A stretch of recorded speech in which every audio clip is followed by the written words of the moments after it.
Greetings. My name is Michael Miller. This is a Michael Miller trademark training video out to you because you're watching. Thank you and welcome. It's meant for Michael Miller Pilates licensed affiliates, the Core to Core, and anyone interested in surviving and thriving as a Pilates instructor. 4 titles today.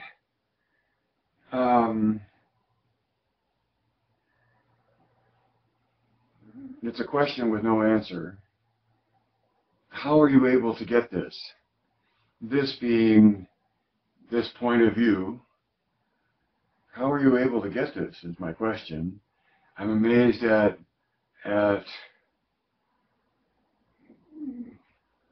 what exists on the observer side of things.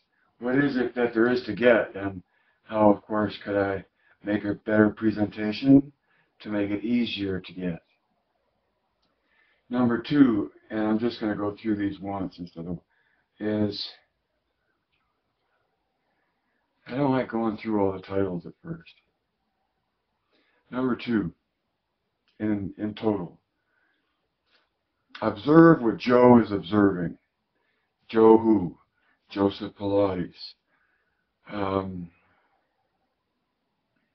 There's a famous picture of Joe looking to the side, right? And it's like a picture up from the midline up, to a bust kind of a picture. Takes in the bust, and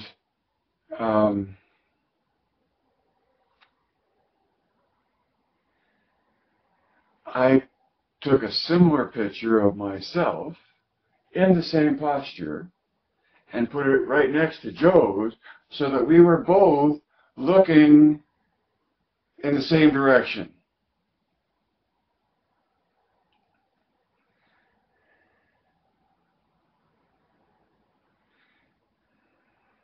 This goes into number 3, where posture is what it is.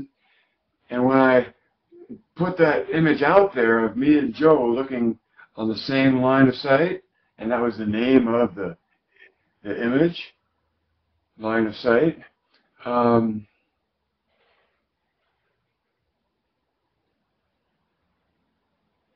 I had someone claim that I had photoshopped my head on top of Joe's body. That's the gist of this. Is what I'm trying to say is that in this posture, when you're in a good standing posture, that is what it is. And it's the human being's challenge to engage itself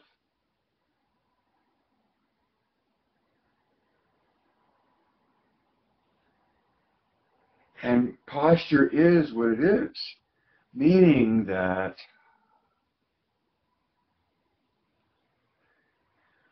my engagement of my body was the same as Joe's, perhaps, I don't know, you could say because we share the same genes or the same nationality or the same this or the same food or the same class. But our bodies may be similar in and of themselves. A long time ago, I worked with a group of people and looked to have all of them make this posture, make this pose of facing the camera, turned to one side,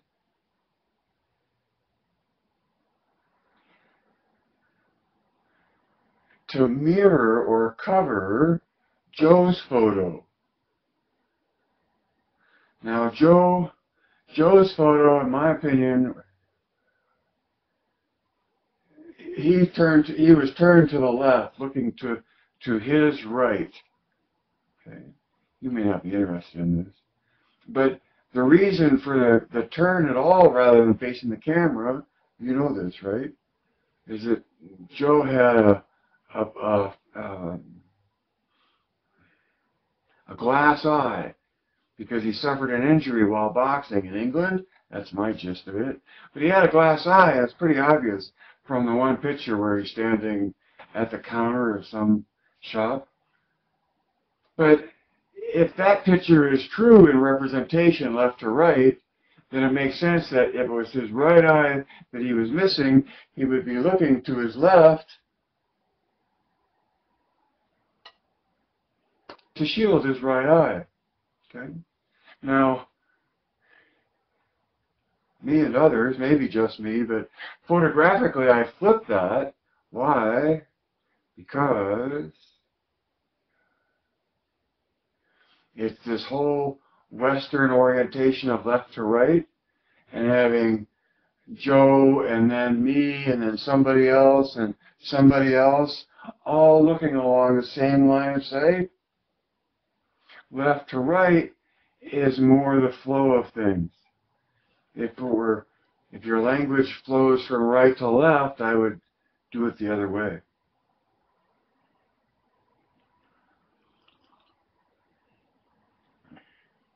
So what's the point of all that blah blah? Is that I'm trying to show that Joe's looking at something and I'm in line with that, hopefully, that we're both looking at something. And that comes from with number one, how do you get this?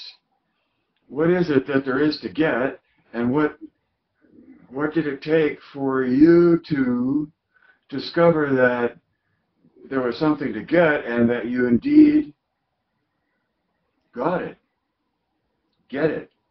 And so in that spirit of Joe's picture and my picture and your picture, all in a good posture, looking in the same direction, to me the posture is what it is.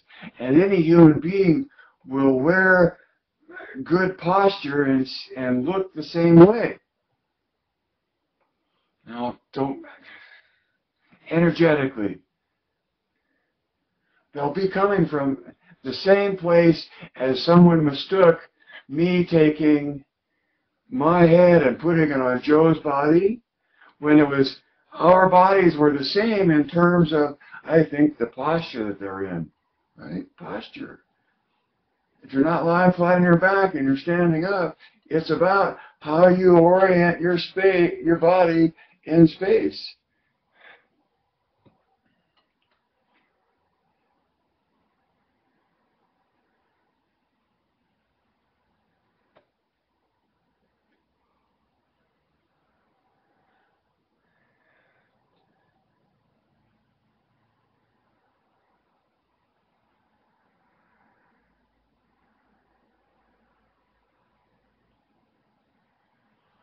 And that part about alignment, sensational, that's the goods. For me, from Michael Miller Pilates standpoint, is it doesn't matter how much I know as much as how sensational I am. Is that right? It's not a knowing thing that is the target. It's an experience of completely coordinated capacities at any level of depth or degree.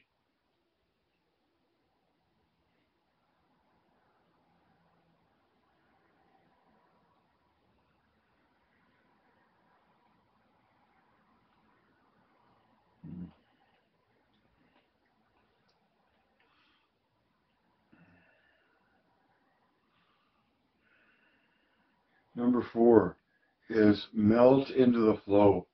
And forgive me if this is way too general or abstract or fanciful thinking, but the flow I'm talking about is just time, and time is going by. I'm broadcasting, and if you're listening, your time is going by for you to listen. It just can't all come in a moment, right? So we're within the nature of time or the flow. And when I say melt into the flow as a Pilates instructor,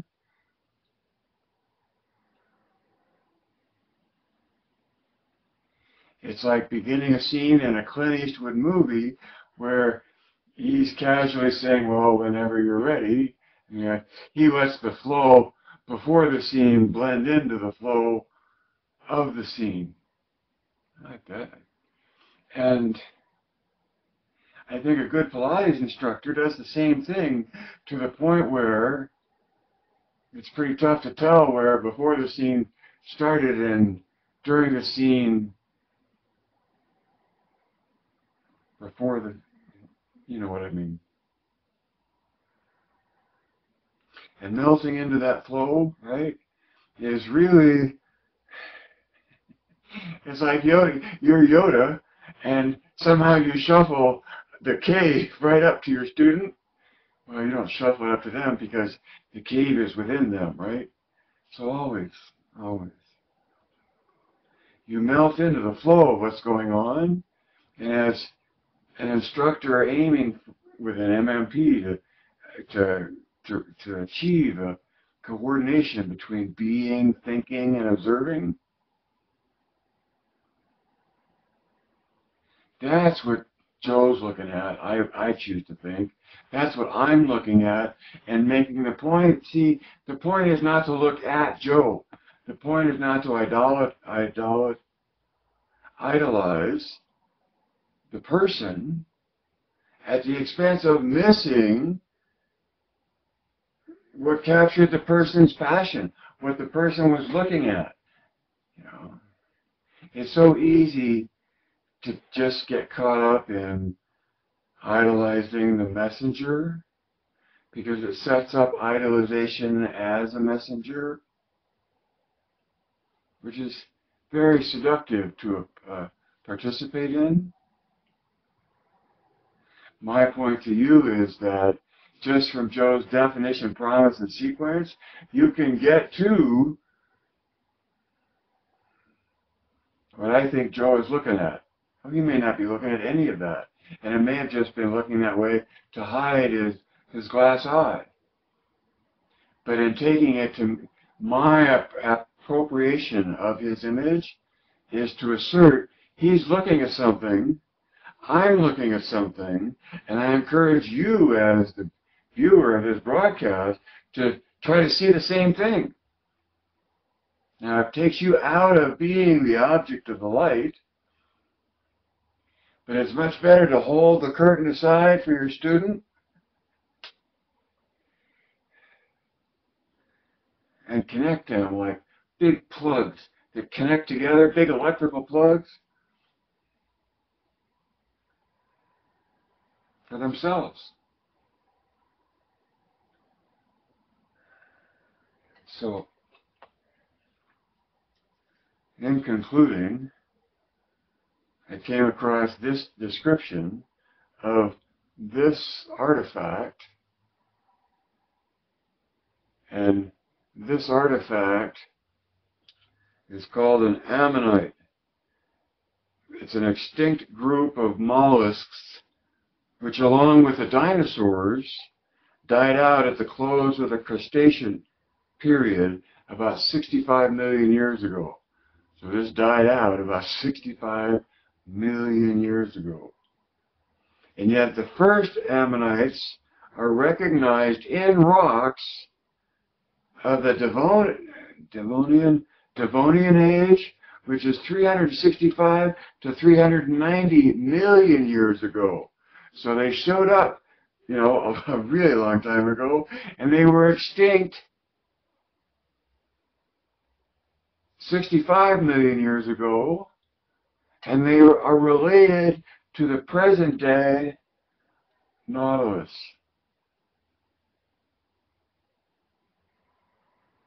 Okay? So when I show them that way, do you see how I show them both curling in the same direction? Mm-hmm. And the curls, life emerges out in a spiral.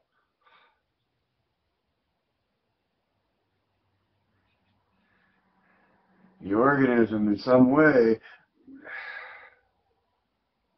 reacts to that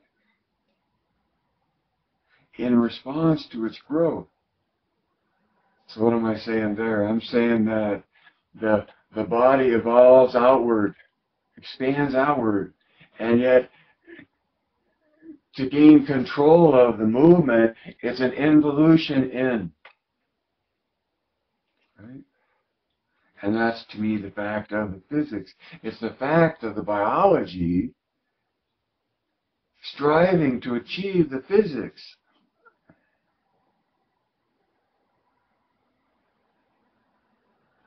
And if you want to not even put it in an active striving, it's a reaction to the biology just within the physics that it's in, and evolving the way it evolves, and in some way responding to how it's emerging out.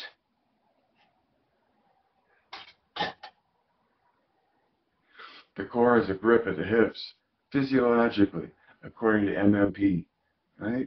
And in that grip, the deeper your grip, the tighter the grip around the axis that it's creating within the grip, the stronger it is. And that then takes you from contemporary, conventional, status quo, tradition, I say that, right? To someplace new where you go to a conceptualization that the body utilizes coordinate tension to move through space, to line up in space, to stand in a place that comes from the nature of the engagement, meaning oppositional rotation between axes.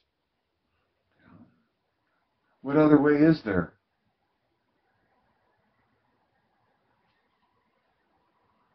So my point about this ammonite and is look at its growth is an indication of the physics in which it's growing in. The nautilus shell is the same thing. And we, evolutionarily, is that a word? But within the purview of evolution, look what we have in terms of the sophisticated biomechanics. And not only, and my point is that when you're aware of this, it makes your job as a Pilates instructor a lot easier, because you're aware of the biomechanics that you're interested in incorporating in the pursuit of developing uniformly. Contrology develops the body uniformly. Right? I'm always wondering if I got that exactly right. But uniform is the thing, the whole body is the easy, generalized perception that yes, Pilates is a whole body thing. But in 2018, I don't think there's anywhere near a sense of the importance of the pursuit of that objective in the performance of what you call Pilates.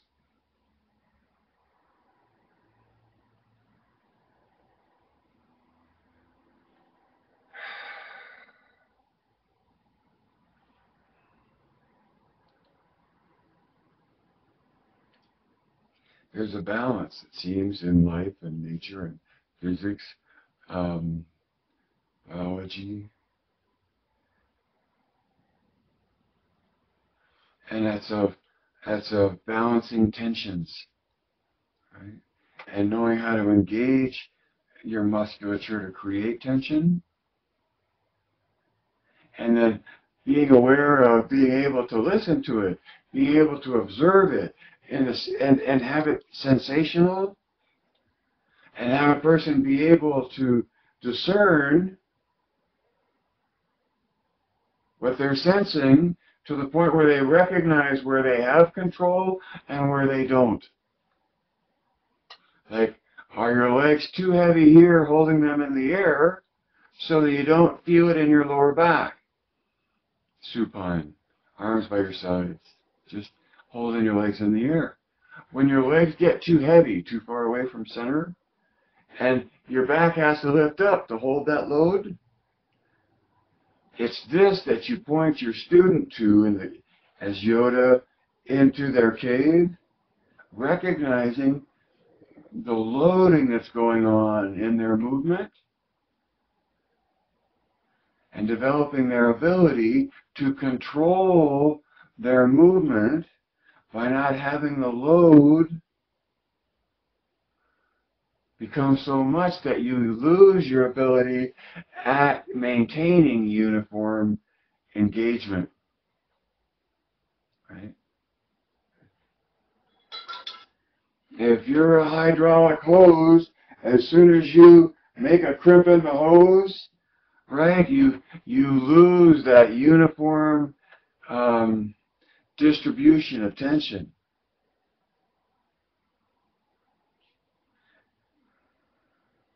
Actually, uniform distribution of load, I think I would say.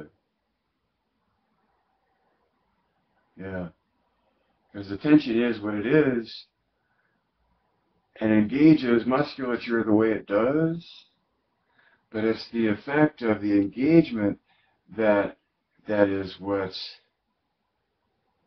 distributing the load as uniformly as possible, and that's what you're after, right?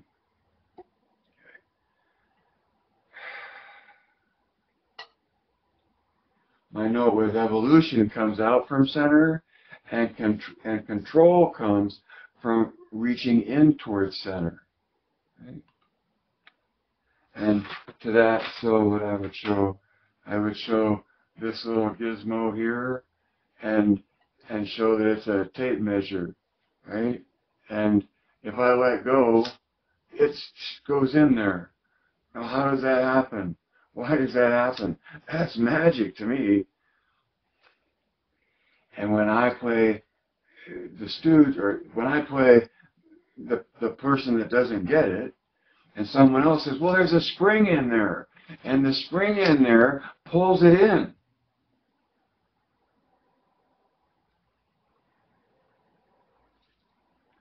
Did you see why I positioned it that way? Right? Because that's how the spring is lined up in the hips. And all the intricacy of the pelvic girdle, the pelvis, and then the pelvic girdle, and the pelvic floor is all part of the symphony of musculature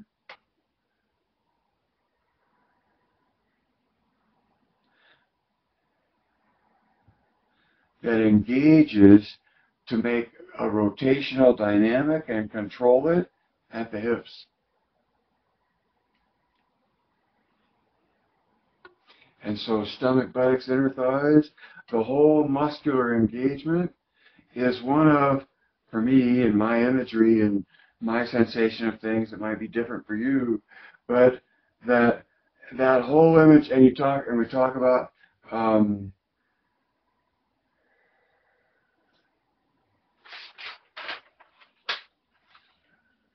about rolling a piece of paper up, and that the way to roll it up, really, at some point you have to go to the inside and draw it in tighter, roll it up tighter, get closer, get the whole thing closer to the middle by drawing it in from the interior. And so the engagement of core is this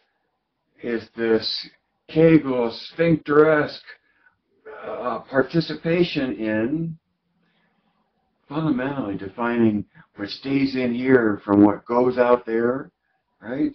And in making that distinction, right,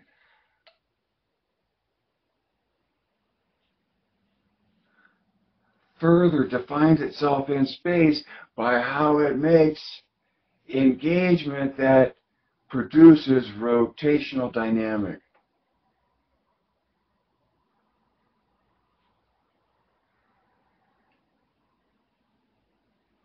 And that's at the core. And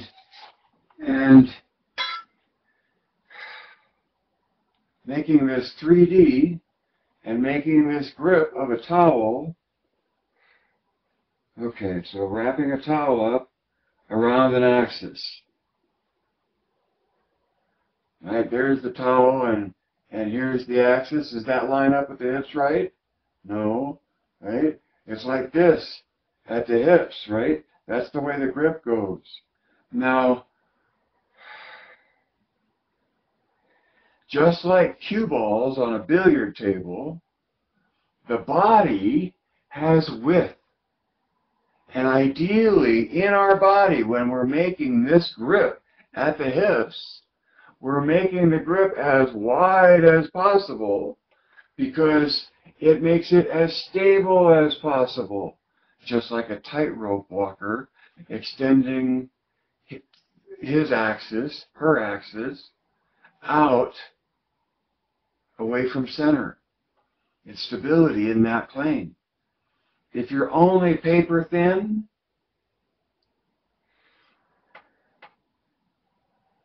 it's harder to steer a course like the tightrope walker. So to the extent that you have width, that your grip has width in it, there is inherent stability in that, and from that, control.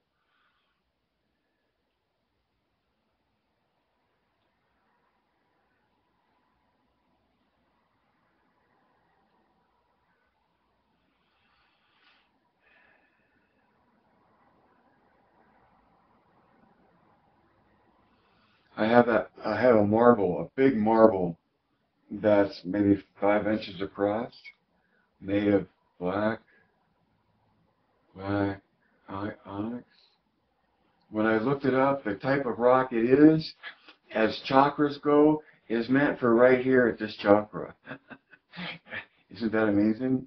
Because I'm saying that right there to help a student feel the release of, or the scooping out of musculature that allows it to sink in and you to reach toward establishing a grip at the hip, establishing your core. I have to reduce this in time. Thank you for listening, and